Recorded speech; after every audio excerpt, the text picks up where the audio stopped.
This is a very interesting theme, and many people have made certain comments on it, and you can see that each one of their comments is something that can be developed much further. Out of respect for those themes, one can say that the entire question of Afghanistan, or the history of Afghanistan, or the history of the Indo-Pak conflict, and failure of communication between ordinary citizens in India and Pakistan, all these are very, very grievous things. And there's a lot, for instance, opening up the channels of communication along the lines that Shivam was just telling us. More than 20 years ago, a young man who was young then, Harsh Kapoor, started South Asia Citizens Web.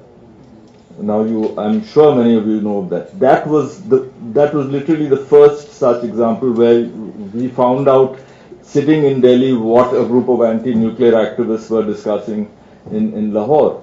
And he played a big role in building bridges between ordinary citizens. And now this is going back 15 years or more. So there is a lot to be said about this, and it's something that we need seriously to think about.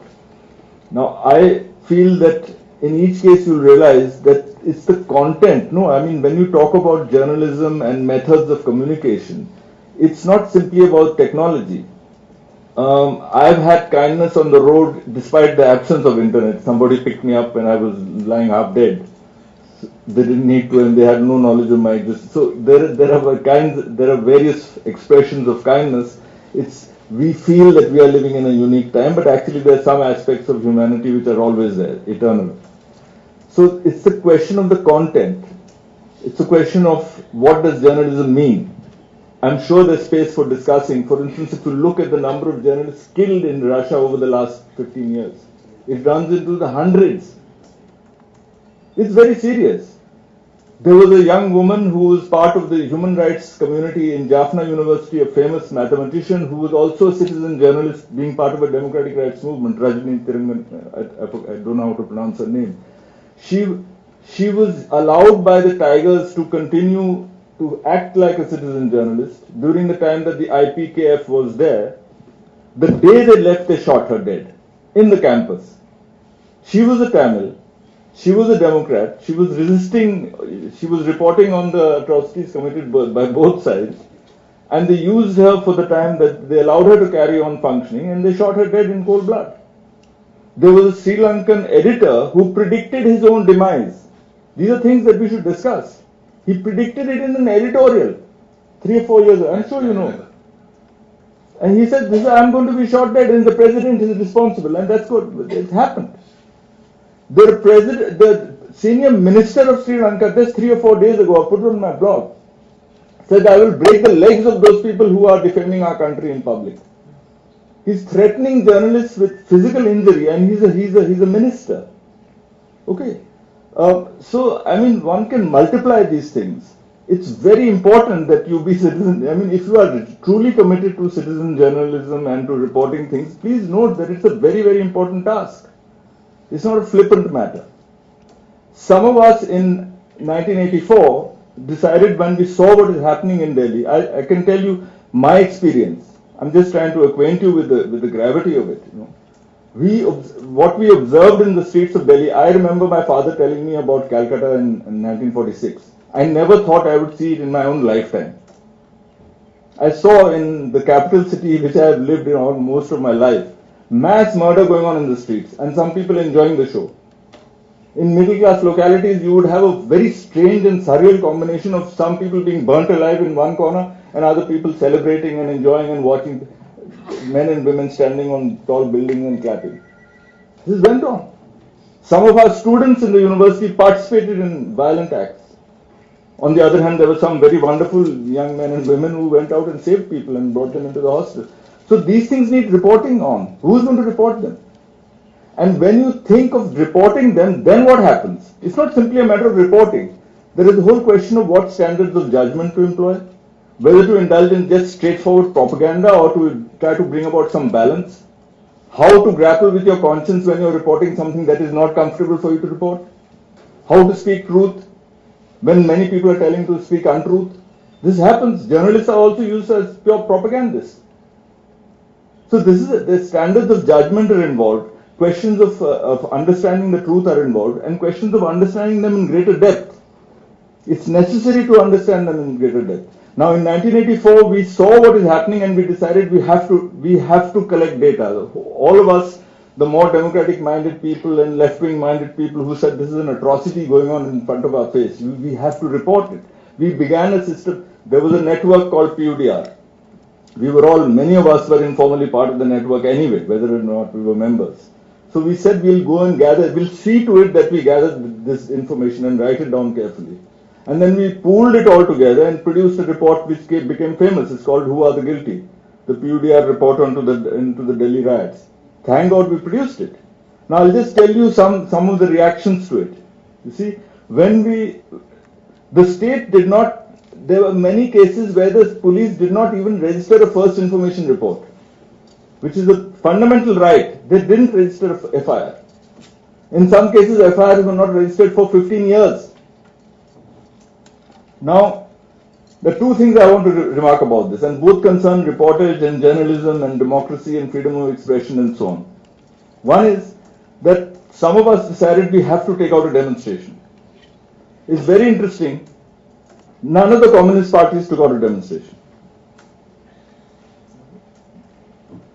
Now when you ask why, it will take me a long time to explain why, so I won't go into that. But the point is that the communist parties, one fraction of one ultra-left party, they said, yeah, we'll join such demonstration. The young men and women of the Communist Party front organizations like AISF, SFI, and so on, I remember them coming to me and saying, sir, we'll be part of it regardless of what the party says.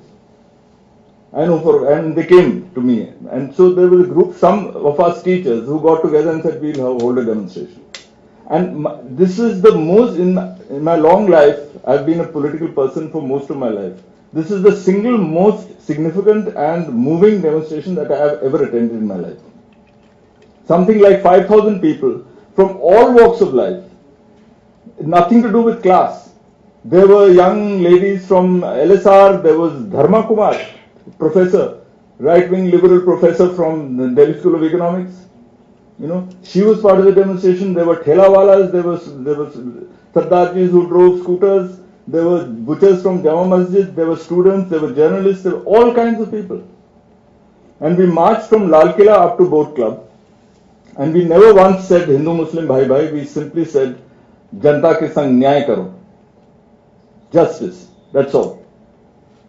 This was completely blacked out by the press. What happened to all those liberals, Democrats, patriots, nationalists, left? Complete blackout. 3 lines in the 3rd page of Indian Express on the 25th of November 1984 will prove that I am speaking the truth. Otherwise, someone can say you're a complete fabricating. It's a total lie, what you're saying. Thank God somebody had the gumption to at least report it in 3 lines.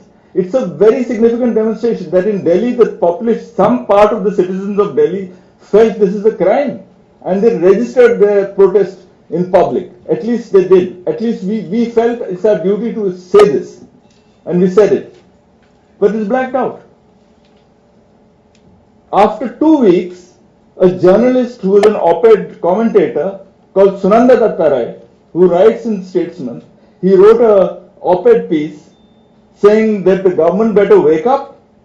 There is terrorism and extremism is growing everywhere, including in the capital. Only the other day, thousands of Sikhs marched down the streets of Chandni Chowk demanding bloody murder, revenge. This is journalism. So now I'm posing this to you because I feel that it's so important for us to actually see that what is at stake here is an appreciation and apprehension of the truth. After that, because the government was not registering cases, there was a petition moved by the PUDR in the High Court asking the High Court to order the police to register the cases. It's a simple fundamental right. Crimes have been committed, please tell the police to register the case. There was a justice sitting in the High Court. I'm relating now as a citizen what I saw with my eyes. Justice, his name was Yogeshwar Dayal. He was sitting in a single bench. The arguments, how do you say? Many things come out of this. If you are going to be a journalist and if you're going to write about things, you also are offering not simply a reportage of information. It's not simply information. It's also an assessment. It's also a judgment. You judge. When you report one thing rather than another thing, you are making a judgment. Because the person who's reading what you write is not there. You are there. What do you judge necessary to say? We are always exercising our powers of discretion and judgment. Now, if you analyze this carefully, you'll see something which I want to point out to you, and then we'll discuss it if you have the time. Okay? And I remarked on this even in the case of the Staines judgment. On this, I don't know whether many people have reflected on the Staines judgment. It came out early part of last year. It is, in my opinion, one of the most loathsome and horrific judgments made by the Supreme Court of India. And I've put on my blog also why I think this is so. Because they use the idea of collective guilt. What is collective guilt? It is very simple. We are living in India where everybody operates on this principle. Why don't we think about it? Collective guilt means that if two Sardarjis murdered Indira Gandhi in October 1984, then all Sardarjis are responsible for it. If a handful of Muslims set a coach on fire in Godhra in 2002, then all Muslims are responsible for it. If some Hindus broke the Babri Masjid, then all Hindus are responsible for it. This is the idea of collective guilt. It is the root cause of fascist ideas, or rather one of the roots of fascist ideas. Why don't we think about it? Now this Judge Yogeshwar Dayal, when he said that, there's a background to it, he was showing himself steeped in this idea or this ideology or this philosophy of collective guilt. Somehow something in him told him that Sikhs as a community are responsible for what has happened. And he said, I refuse to pass any judgment on this. You see how important this is. In the Staines case, Graham Staines was murdered in 1998, I think, 98 or 1998. And his two boys were also burnt. One boy was 9 years old, another boy was 6 years old. Three people were in a closed van. The van was set on fire at night, and they were physically prevented from coming out of the van, and they were burnt to death. The case went on for years. I mean, as regards the background to this case, is fascinating. And the Wadhwa Commission produced a report in which the first statement of the judge is that this is very clear that it was the work of an individual. When all the data that he's appended as appendices show that it is a whole network of activity of a vicious kind going on for several years. So this is how the judge's mind is working, ideologically. He's a judge and he's working ideologically, politically. Anyway, be that as it may. The case finally rooted out a whole lot of people who were let off, and finally one man was convicted, Dara Singh. Okay? Now, I am not in favor of the death penalty. In all cases, I am opposed to the death penalty. In all cases, without exception. So if Dara Singh is let off and not condemned to be hanged, I am fine with that. The reasons the Supreme Court gave, the two-judge Supreme Court, this is why I find so fascinating that we are all quiet about it. This is where citizen journalism and judgment comes into play. The reasons they gave was that everybody knows that it is wrong to convert anyone by force or fraud. And Dara Singh was motivated by a desire to protect his religion. Therefore, we are not enhancing his penalty. Very interesting. Now, what does this mean? This means that if you kill somebody out of communal hatred, somehow the gravity of your crime is reduced, not enhanced, but reduced. I won't go into the details. If you examine this judgment, you will see that it is nothing short of an incitement to murder by two justices of the Supreme Court. Why aren't we commenting on it? So, this idea of collective guilt is there again. Why? Because when the judges declare that the whole case regarding Graham Staines, then they forget about the fact that there are two little boys. Even if Graham Staines was doing nasty things like convert people, he surely did not need to be burnt to death. And secondly, even if he needed to be burnt to death, what about his two boys? They were not converting anybody. This is the state of justice in our country. The only hope lies in citizens exercising their fair judgment. And for that, we need to actually reflect very closely on the question of standards of truth, standards of judgment, what propaganda is, how to distinguish between propaganda and ideology and mere reportage, etc., etc. They're very important things, and thank you for giving me the opportunity to share some of my ideas with you. I feel that you should discuss it more thoroughly. Commendable to hear you and the share of intellect which you tried partaking with us. And I'm really happy that I'm being a part of the audience. I could be I got this entire chance to be a part of the audience and to hear you about it. However, sir, I have certain reservations about your comments on judiciary and the entire legal framework which is there in the social fabric today. So you said that, you talked something about the collective guilt.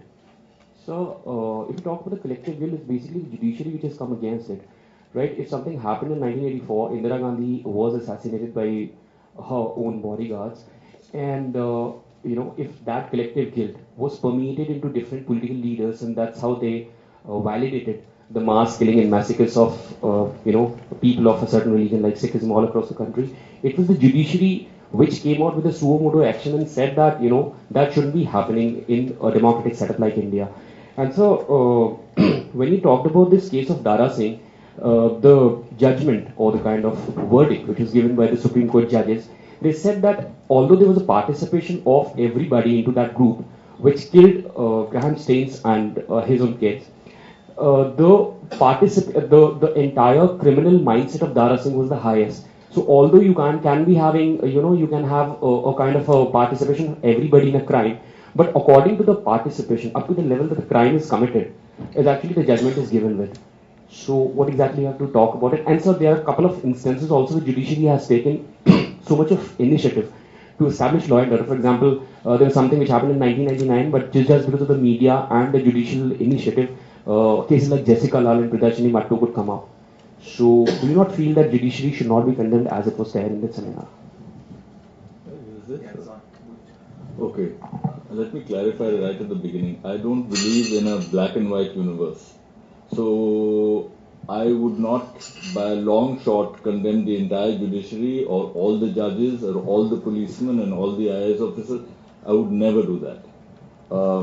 So that's a clarification. If you got the impression that I was painting the entire lot of them as black, that is far from my mind. I don't want to paint that because of which I asked this question. Yeah, no, that's fair enough. It's a very good question. If you have a doubt that I am saying something which I am not, then it's good that you ask for a clarification. So of course there are judges who have stood up for more civilized norms and so on. All right. I was merely pointing to the phenomenon, the idea of collective guilt, and reminding us that even some judges, not to speak of policemen, etc., have these ideas. It doesn't mean that all the judges have these ideas. Some of them do. Now, the extent to which they do or they do not, quantifying it is going to be difficult. I will just give you a couple of examples. For me, it's a glaring enough example that a senior judge of the High Court can make a statement like the one that fellow made, to say that there's a background to it and dismissing the whole thing. I think this is a heinous thing for a judge to say. He's simply meant to adhere to the law. All right. Regarding the Staines judgment, I think you've missed the point I'm making. The point I'm not saying that many people were responsible or one person was responsible. Whoever is responsible, whether a handful of them were responsible or whether only one person was responsible for that crime.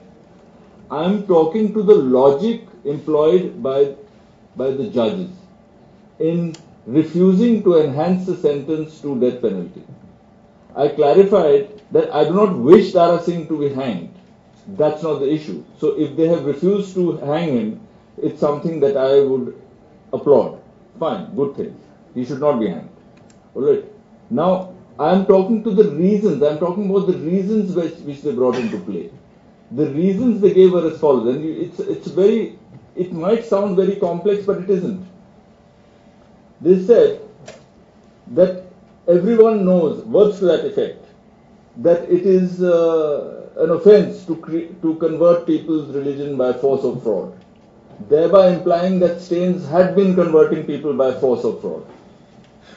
Okay, point number one. There was an outcry when they made this judgment, and then they changed force or fraud and they added by any means. So the issue in their minds is still the question of converting people. Whether Staines was converting them by force or fraud or by any means, is wrong, and so this body of reasoning remains that since he was converting by one of these means, false fraud or by other means, the crime is reduced in gravity. So they're not talking about the murder, they're talking about conversion. I'm saying the issue is not of conversion, that's a separate issue. You take recourse to the courts, you expel him from the country, you arrest him, you put him behind bars. Nowadays you can be put behind the bars for drawing a cartoon. So you put him, you act according to the law, whatever the law tells you, We are talking about a murder, we are not talking about conversion. In India we are expert at changing the subject. We change the subject. I am saying that a film was being made in Banaras and there was an outcry that this is an insult to Hinduism. So this film is stopped. Now, it was stopped by violence. I am speaking to that violence. You stop the film by some legal method. There are people constantly resorting to violence and intimidation, and instead of talking about the violence and intimidation, we always divert and start talking about whether Hindi should be spoken in Maharashtra Assembly. Whatever damn language you speak in Maharashtra Assembly, you are not allowed to go and slap and beat up people who speak in Hindi. That's the issue. We don't want to discuss it. So regarding Staines, I am not questioning the judgment on the ground of whether half a dozen people were involved or one person was involved. I am questioning the logic employed by the judges. Point number one. Point number two, even whatever logic they have employed, even if Staines was guilty of converting people, you could have thrown him out of the country, but they burnt him alive. That's the issue. It's a vigilante justice. You didn't proceed according to the law, you burnt him alive. And there's a communal propaganda behind the burning alive. Given that also, what about the two kids? This is where collective judgment comes in. Collective guilt. What does collective guilt mean? The sins of the father are visited upon the sons. You understand what I'm making a very simple point. We in India should be aware of this. That we condemn the entire community if one wrong is done by somebody. All Muslims are responsible for the partition of India. All Hindus are responsible for the oppression of Dalits. All Christians are responsible for, for the Inquisition. I mean, what is this? In the net, I saw threads of conversation about this Staines judgment. People are saying, what are we talking? These Christians were, boiling people in oil in Latin America in the 15th, 16th century. It's true they were boiling people in oil. But how do two little boys come into the picture? I don't understand how our mind is working. This is what I mean by collective. Ideology is like a stone in the head. No amount of reason and logic can dissolve it. We resist. I think I've said enough. I just want to say something about reflecting on Dileep's talk, and I think it's really powerful what he said. Now, what I took from him was that the job of a citizen journalist, whether you formally think of yourself as one or not, and I think every citizen is a journalist and every journalist is a citizen anyway, so I don't like the term per se, but what I took from him was that silence is guilt, and it's complicity.